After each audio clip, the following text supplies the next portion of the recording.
So, what areas of your operation really will be impacted by this technology? When you receive items in or you bring them in somehow into your facility and you store them, traditionally, if it's a warehouse kind of environment, you'll get very precise about how you log that information into a database and exactly where you store it within your location to a very specific location. Could be a shelf level, could be a bin level. You could get very granular. That takes a lot of discipline inside an organization, and those that you take inventory control seriously, that's what they do. But it takes time and it takes labor. What's different about RFID is that now you can take items in and you can store them in generally available areas because you can use the RF tag in the signal which comes from mobile readers to find or locate items far, far more quickly and easily than you ever could with, say, a barcode or using a manual process. So the procedures that will require you to sort of rethink the way that you take things in and store them are your put away and the definition of how you define locations within your facility. Your locations may be going from very specific shelf locations to more like zones. Your put away may not be, oh, I need to make sure that this fits on this exact bin location, but rather I need to put this somewhere within the zone so I can record it. Next time I need to go find it, I just use my RF capability in which to find exactly where that item is. Now, aside from storing, you're probably responsible in some way for assigning assets to custodians within your location. Maybe it's personnel, maybe it's vendors who come to do a job on a certain day. Maybe you're taking a whole multitude of assets, like in the example in the picture down below, and you're loading up a truck and you're sending it off to a customer location. What's key to note here is that as that custodian assignment takes place, you can use RFID in which to quickly and easily validate that the right assets are going to the right people. So as you pull assets out, you might have a truckload of assets going off to a customer site. You can load them onto the truck knowing that you've got your manifest and you're loading, and then before that truck leaves, you can take the mobile reader and you can sweep the area and capture everything that's on that truck that's headed outbound to the customer location.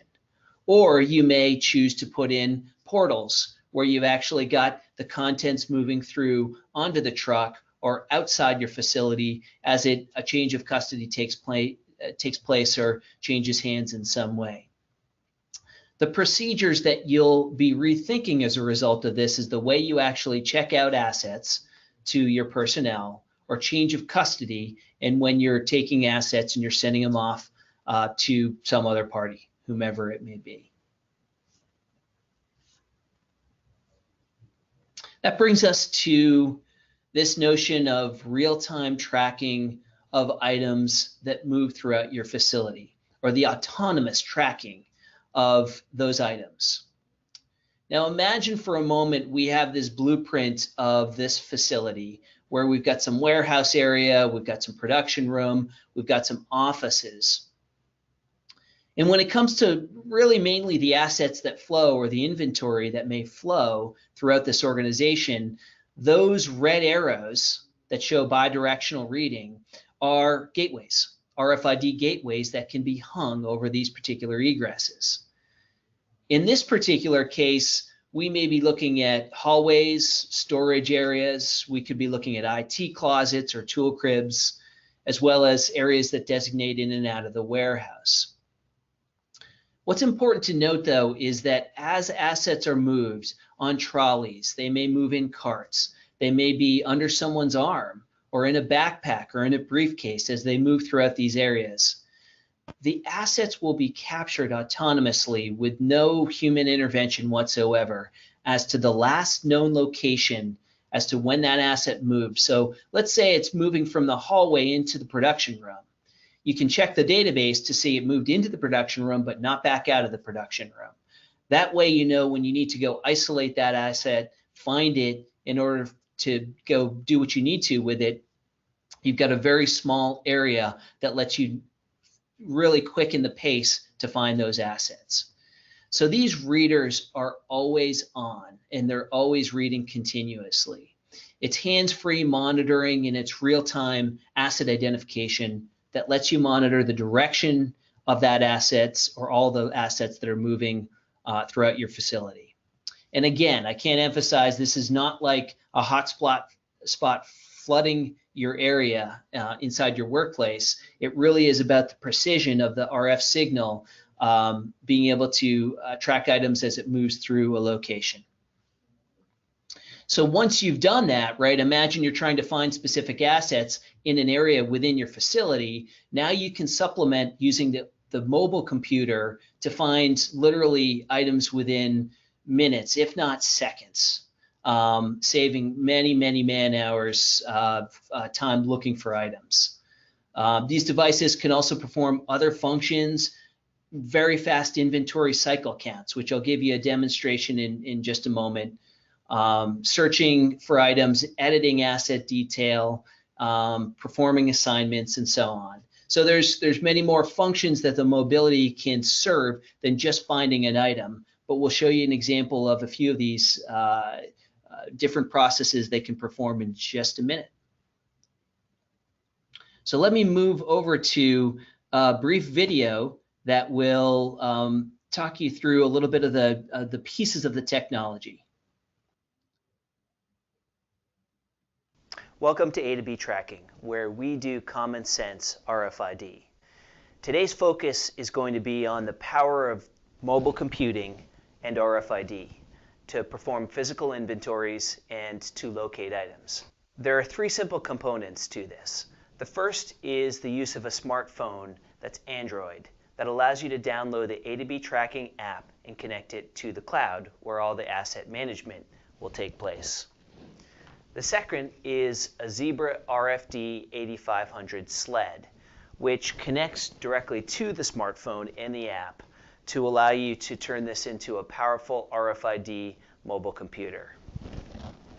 The third is the use of multi-purpose RFID tags that have a built-in RFID inlay into the asset tag. These are specifically designed as on-metal tags to make sure that when you apply it to the asset itself, that it's got the properties for the best read performance that you could get.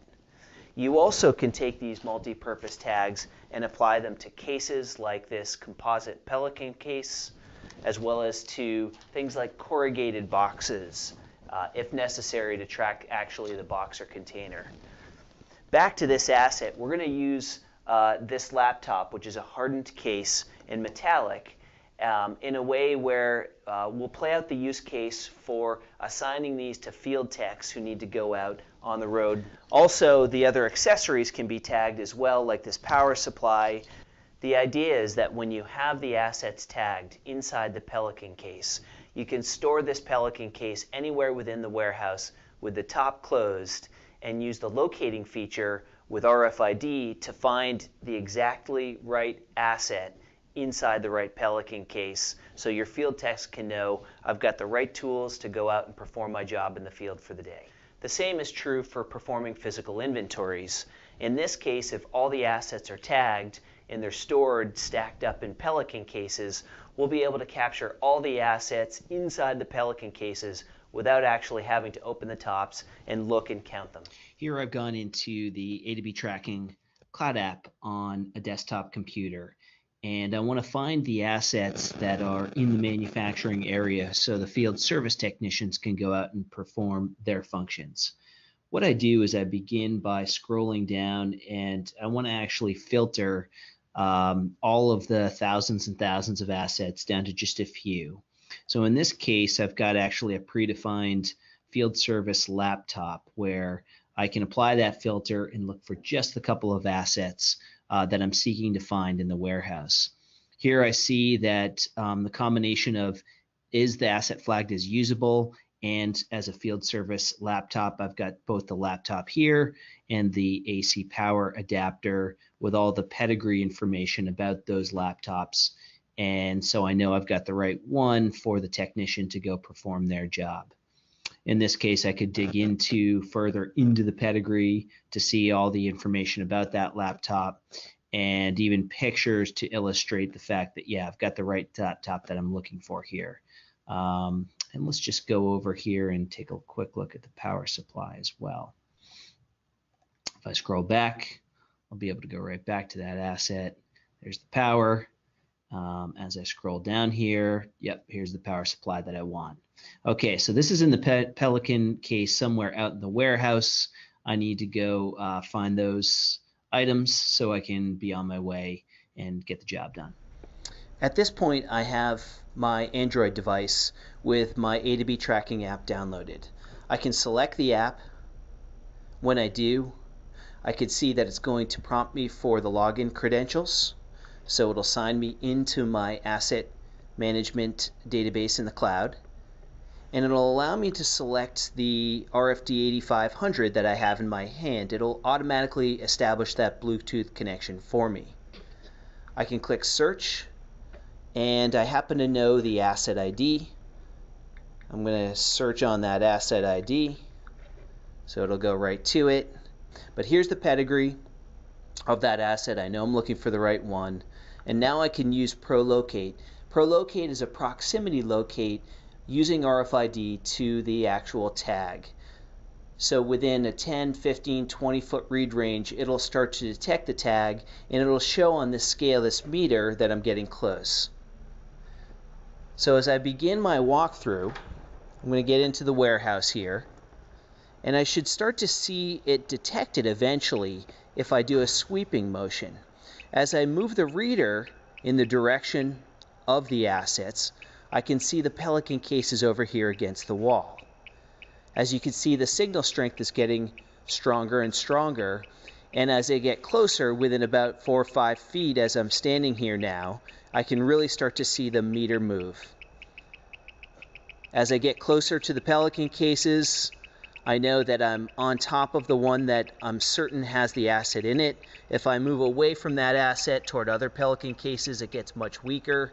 So as I get back toward the Pelican case, I could see the intensity increase. Now as I take down my Pelican case, I pop the lid to see what's inside, and there's my asset, 99. Good to go. I also can perform an inventory of the rest of the Pelican cases and the assets inside those Pelican cases. A simple pull of the trigger, and I can see how many RFID tags I can capture that will give me an immediate date and time stamp in the database that I've now performed a physical inventory.